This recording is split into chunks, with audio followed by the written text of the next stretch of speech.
That's one. Thank you. Yeah, and thanks for being here and the invitation. And Kalle, I'll leave my jacket down there if that's okay for you. I know the dress code was very important, but it's too hot in here. And thank you to Joe and John. Really interesting talks, without a doubt. And the good thing about science is that we agree on all the data, but we seem to differ when it comes to interpretation of the data. And that's also very, very interesting. What I'm going to talk about is, of course, my research over the last 25 years, which has been, of course, published extensively. But I'm also going to talk about how I came to do the research I did and why I reached some of the conclusions that I did based on my experience. I love science. I love the university. I also love to take a time out from the university and get into real life and see if everything that we know actually correspond to reality. So that's what I'm going to talk about, and that's why my subject is, of course, rethinking success in ice hockey, and especially my focus is on the success part related to talent and talent development. The structure of my talk is, first of all, a little bit about my story and why and when talent failed to explain the success, and how my background, as I said, inspired me to do research in areas that hasn't had that much attention. Also, I'm going to look at this really problematic concept of talent and how negative consequences it actually has on culture, any elite culture, on mindset, on individual athletes' mindset, and on behavior. And also try to guide you in the direction of what if we do not focus on talent or even use the concept talent, what would we be focusing on instead? And here my point is that I will take you to identity and work identity and how it actually works, or what the implications are for talent development. And then in the end, I'll become very specific in relation to practical development. I go from the concepts to practice, and in the end, of course, some takeaways as the first thing. So, Joe mentioned it. There are, of course, some difficulties related to the term talent, and that's actually what I experienced myself when I stepped into the real world more than 20 years ago in the world of ice hockey. I took a time out, and I became director first in a football club, soccer club, and then in an ice hockey club. And I was convinced that I was not only going to win the championship with both clubs and teams, with all the knowledge I had. I was absolutely sure that my talent management knowledge was going to implement in a way that will make us compatible, successful in any way. I knew exactly what talent was, or more or less we had some definition of which variables that are actually involved in it. But what I did notice right away was that everybody was talking about talent in different ways. And the really different thing for me was to understand what they were talking about. When the coach told me that, Billy, you have to take a look at this guy here. He's not only a talent, he's a God-given talent. I said, okay. Then I looked at him. Then I saw some other players that were playing with that God-given talent. And I asked, is that the other guy he's playing with, is he also a God-given talent? And he said, no, he's just a super talent. Okay. So it went on. Months later, another coach at the U18 came to me and said, Billy, take a look at this guy. This is a talent of a century. okay, he better be good. I went there, I looked at him, and he said, that's the guy over there. Can you see it? Once in a century, a player like that shows up. He was 10 years old. I couldn't see it. I couldn't even see the way he was skating, the way he handled the stick handling, anything like that. He looks like a very, very happy kid who just enjoyed playing. But anyway, so the problem was that even though I couldn't figure out what they were talking about, every time some of the coaches identified some of these talents, I noticed that they came to me and said, Billy, you're going to pay for this kid to go on this camp in Canada or go to this camp in Sweden, and you're going to finance some morning practice for the biggest talent we have at the club here. They say, okay, I do that because what else could I do as a CEO here? What I noticed was that after a while, participating in camps, getting a lot of support, attracting support from coaches, these players develop very, very fast. They became very good at what they were already good at. I could see that. But I could also see that all the players that were not identified as talent, they became very bad in their development compared to these guys. And the really interesting thing, and that's after 3 years as a CEO, that's where I decided to go back to my professorship at the university and continue my research, was that when one of the coaches came to me after 3 years and said, Billy, can you see how great players they are? See how good they are? And then he compared it to all the other players who didn't get a chance to go to the camps. And that's why I kind of thought, there's something wrong here. Absolutely something wrong. So I went back to my research. I talked to colleagues around the world, and one of my colleagues, Professor Thomas Chamorro Premucci, he said, Billy, I told him, I don't understand what talent is. And basically he said, Billy, it doesn't really matter. All you need to know is that talent matters more than you know. That's what he told me. Talent matters more than you know. And that got to be important, right? So I kept kind of says, okay, if it matters more than I know, well, the first thing I need to do is to figure out what does talent mean. Joe explained to you how we are not really capable of defining what talent is. We do know which variables that are associated with talent, but we can't really define scientifically what talent is. And to me, as a scientist, if you cannot unambiguously define the concept you're working with, then there is a bias, and then there will be very low validity and reliability in your research. So you need to be able to define it. Secondly, I also seen in real life what consequences it has if you're not capable of defining a concept that you're using to identify certain kind of players. So I need to figure out what are we dealing with. And I was convinced, and that's what I told my PhD students, we're gonna find the universal definition of what a talent is. And after 5 years, we couldn't. We have simply to give up. But, and this is where it became really interesting. We did find out what kind of word it is. And it is what we called in psycholinguistics an empty signifier.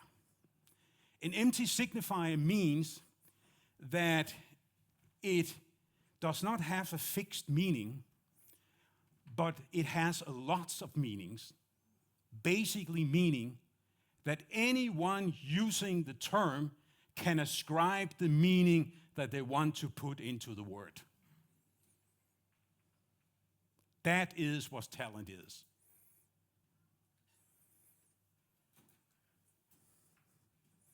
anyone can ascribe any meaning into that.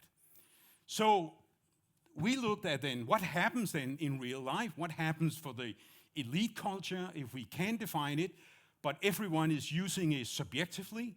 What happens in the elite culture and the development programs? What happens for the individual athletes who is identified as a talent, for the mindset, and what happens for his or her behavior? Well, the first thing we notice is that when there is a lack of clear references, it allows us for subjective interpretation. Subjective interpretation means that it fuels biases, favoritism, and potentially discriminatory recruitment and selection practice. And basically, Joe just demonstrated that. All the data is pointing in that direction. What implication does the term talent have when we use it in an elite culture? Well, it basically changes the cultural dynamics. What it does is that if we consider talent as the primary success factor, what we can see throughout the world, and this is a universal knowledge, is that culture emerges that creates selection bias, all kind of biases, fosters social exclusion and favoritism in ice hockey, and it undermines fairness and variation in skills and roles, both crucial for competition and player development. This is the culture you create by basically believing in the term talent. You may believe, but then you have to be aware of one thing, is that it is your own definition you're using to identify players. It's not a universal definition at all. And this is the culture that you actually create. Another thing is that when you practice talent identification, there is a tendency when you believe in this empty signifier to overemphasize supposedly in its talents. When I ask some of the coaches that pointed to talents of a century and God-given talents, when I asked them to compare them to those who were not talents, and I said, where's the difference?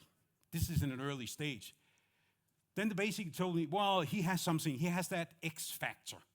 Or one coach who told me, he has an X factor. He has something special. The other one don't have it. Coaches can see something I can't from a scientific point of view. But to me, if I'm going to explain it from a scientific point of view, this is overemphasizing what basically talent is. The really sad thing that I discovered in my research was the implication that talent has on the individual athlete's mindset. The really interesting thing is that when we interviewed talents from North America, young talents from North America, Scandinavian, Germany, and UK, what we found was that they frequently conceptualize and explain their own skills or their own talent as something that they inherited. It is genetic, it is innate, it is natural. What we could see at the same time was that when they understand their own talent in that way, what we see is that they reinforce a fixed view of ability, which has been shown to reduce persistent and proactive learning. So what we see in their mindset is that it's basically preventing them or constraining them from a long-term development. What happens specifically is that that reduces the likelihood of sustaining a long and successful career, of reaching performance at the highest level. And the reason is very, very simple, because the implication for your behavior when you are a talent and you believe it is innate is that you show a self-limiting behavior, which basically means that you are repeating what one is already praised of. You stick to what you are capable of doing. Risk avoidance. We see avoiding new roles or challenges that could expose weakness. You stay in the role that you are good at. This is very, very important. Reduce effort, seeing performance as natural rather than a result of hard work. Role lock in, early success locks the players in one position or playing role. And external validation, dependency, self-understanding is shaped by the label talent. So what we see is a self-limiting behavior. You don't take any risk. You reduce your work ethics. You lock yourself in a role. And you are so much dependent on people telling you that you're still a talent. That's the behavior a talent shows when they believe that they are talent. And that basically means that they have so much focus that is inward towards something they don't understand, but they know they have. They have internal knowledge that they rely on, the knowledge of already knowing what will lead them to success. That's the knowledge that they rely on. And then they anchor their talent identity in their past experience and narratives. The narrative of them being a talent. The really interesting thing here is a colleague of mine in Sweden, Magnus Kilger, he showed that this narrative of you being a talent is a narrative that will continue throughout your life. You will always have a narrative that tells you that you are a talent, even though you did not have any success as a talent as such. But what is interesting in his study is that if you do not have any success along the way, don't achieve what you were set up to achieve, and you leave ice hockey, what we see is that this narrative turn into a negative narrative, telling you or giving you an explanation of why you didn't succeed. And very often you point to the coaches. You had a bad coach. He didn't like me. You point to the organization. Worst piece of whatever. I didn't identify with the values. They didn't give me a chance. I couldn't unfold my potential. These are the primary things that explain in the narrative of why you didn't succeed. And this is a narrative that the talents keep for the rest of their life. I just repeat it. That's a narrative the talents keep for the rest of their life. I'm going to get back to that point. So that's one thing that is like this. But what we can see in research, and what we can see in the different kind of observation in development programs, is that when we have a culture like that, a mindset among the talents like that, a behavior like that, what we do is that we push our talents in their development right into a trap. It is what we call a talent competence trap. What characterizes a competence trap? Well, first of all, players improve quickest at what they already do well. That's the one thing. Secondly, the better they are at one thing, the more they give up by training something else instead. John kind of focused on that part, which is really, really important, that you move on to doing something else. You stay within existing strengths, pays off sooner and more reliable than developing skills. Self-reinforcing outcome. You lock yourself into the role. Early success harden a single role and position, and it basically eroding versatility and identity role fit over time. So you stay basically in the role where you know you had success. This is a trap. You don't develop from there. When you are caught in a trap like that as a talent, the chances of you not succeeding, not even being professional or getting professional, is extremely high. So that's one of the reasons that you basically have to find a way to avoid that aspect, because it is a long-term constraint to be caught in a trap like that.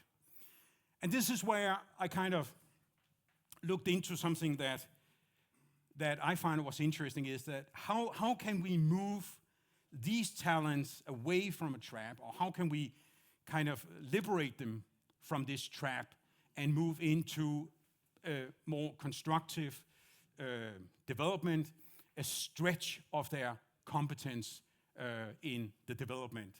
And one of the things that we kind of assumed was that what kind of effect does identity have on development?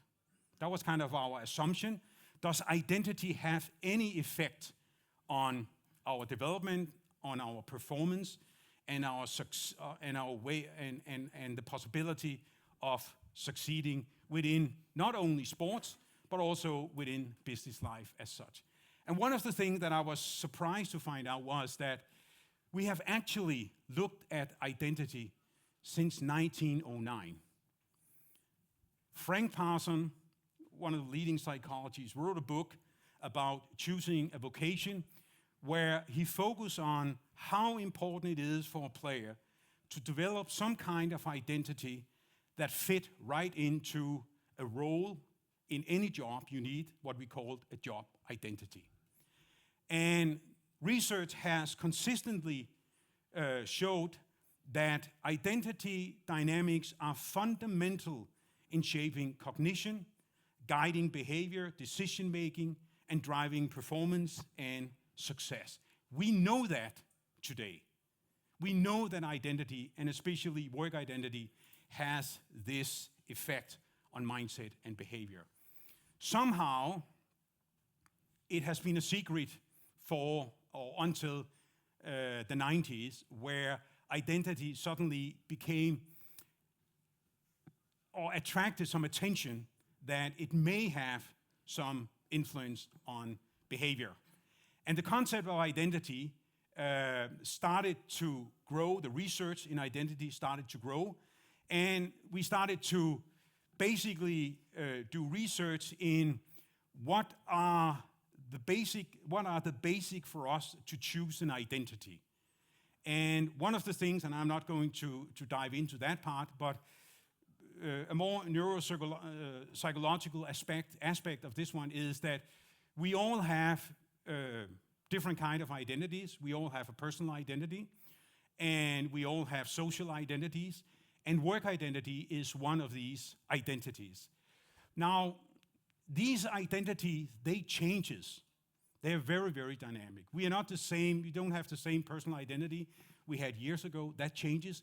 But we still have a sense that I am the same person, right? The same goes with different kind of social identity. I used to support one team. I don't support that team anymore. At that time, I supported the first team. I had a sense that this was my group identity. I was a supporting fan. I knew all the songs. I behaved the same way as the other in the group. Later on, I changed, supported a different team, and I still have the same sense that this is me.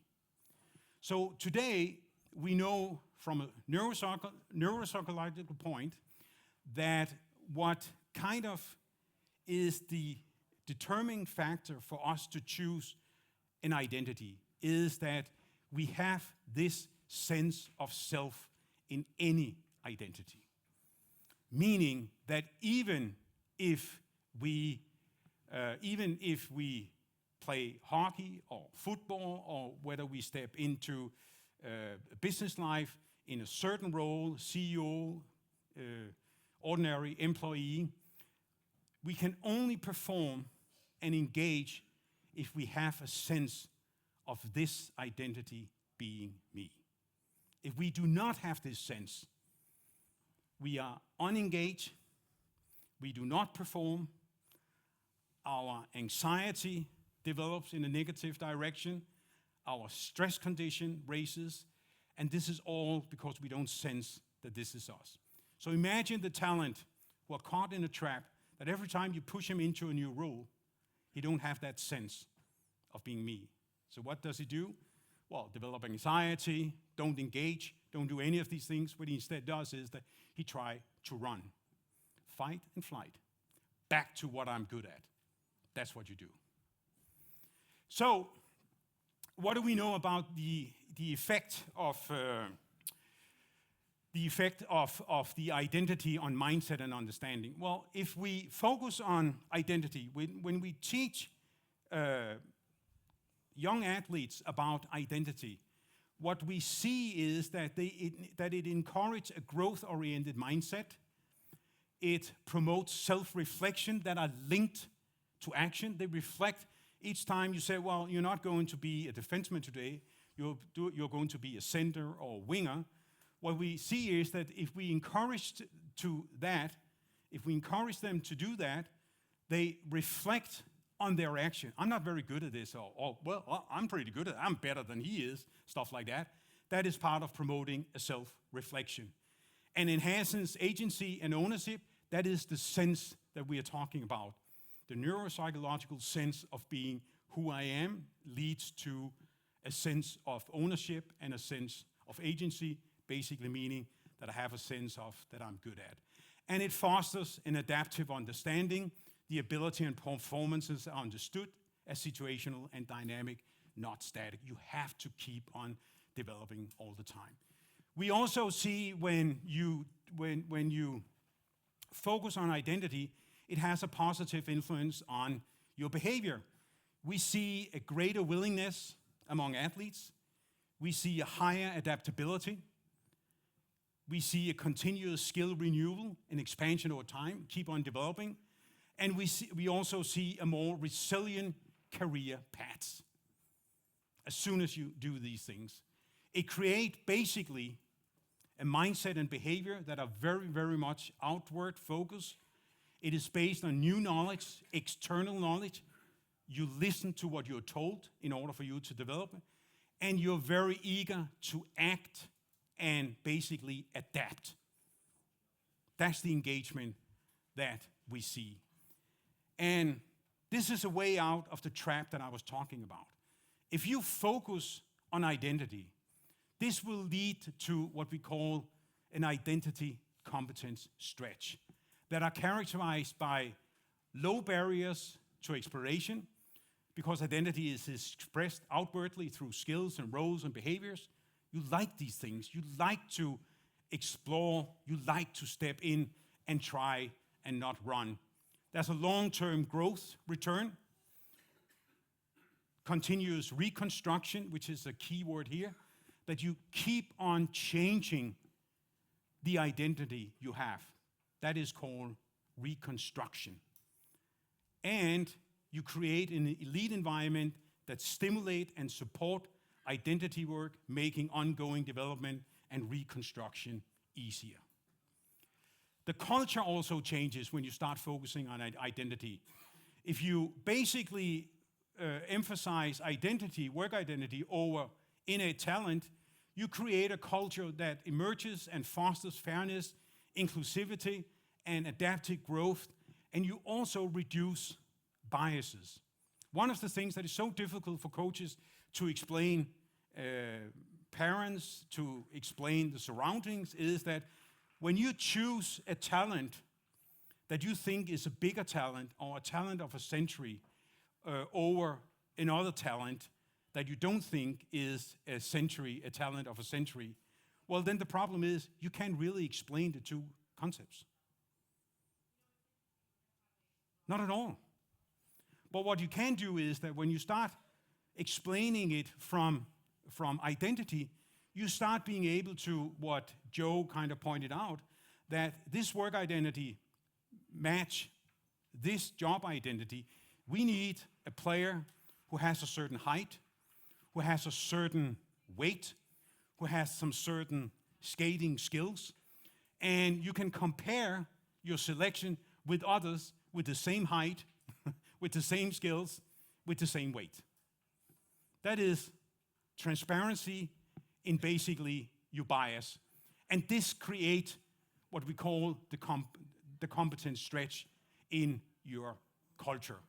And that's why it's so interesting when we work with these things, is that you recognize that a very important thing in development is recognizing how identity shape your performance. There is a universal psychological mechanism that looks like this. First, you construct an identity. Then you act in a certain role and you gather feedback. Then you use that experience to reflect and reconstruct your identity toward being better to fit right into a certain identity role. And then you return to constructing again.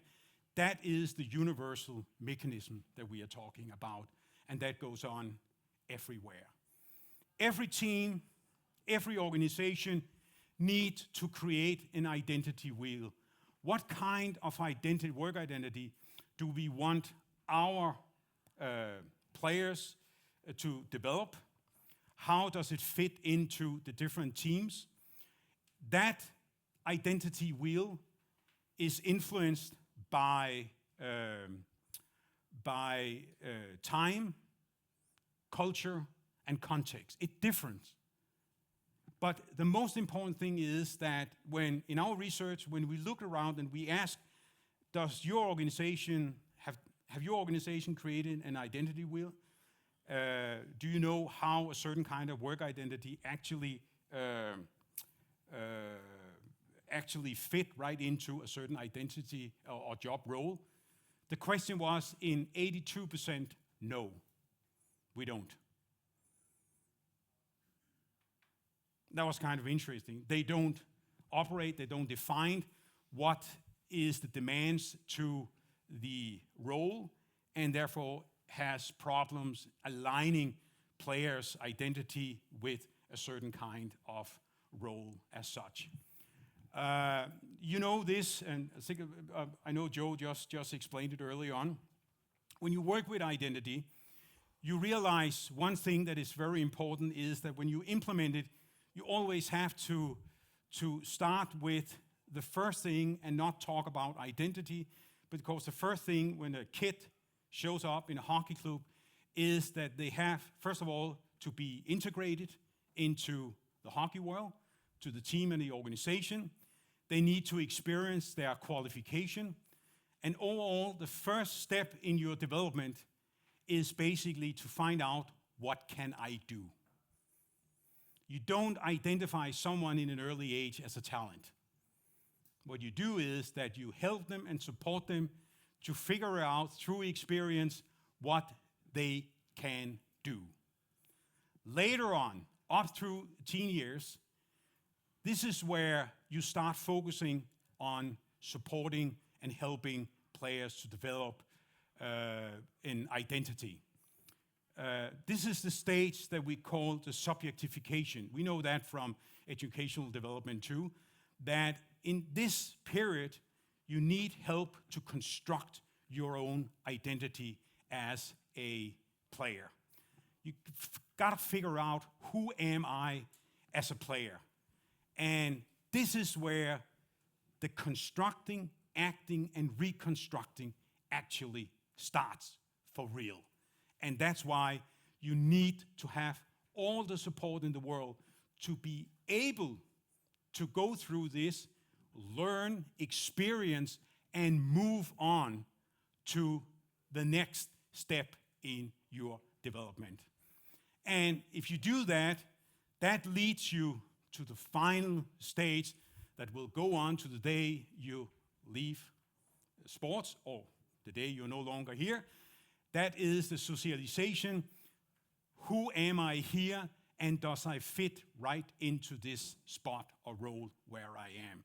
If you don't, there are two things you can do. You can stay and reconstruct your identity, or you can leave and find another match, right? That's basically the two things.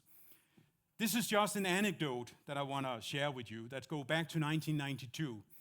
It's within soccer. It's the Danish national team coach, Richard Møller Nielsen, who's talking to one of the national team players, John Fax Jensen, about identity. John Fax Jensen thinks he's the greatest talent compared to many of the other great talents on the team, and he can't really figure out why the coach is not using him enough, why he don't get a more leading role. And so he tried to explain, the coach tried to explain basically what his work identity is. And this is how the conversation goes. Coach, now keep quiet and listen to me. The player, yes. You can't do the same things with the ball as Brian Laudrup, one of the great players on the team. Player, no. Coach, you are not as fast as John Sivebæk, another player. No. Coach, and you don't have the same view as Kim Christofte. The coach say, no. Or the player say, no. And then the player say, but you are my midfield engine, the one who makes the other works together.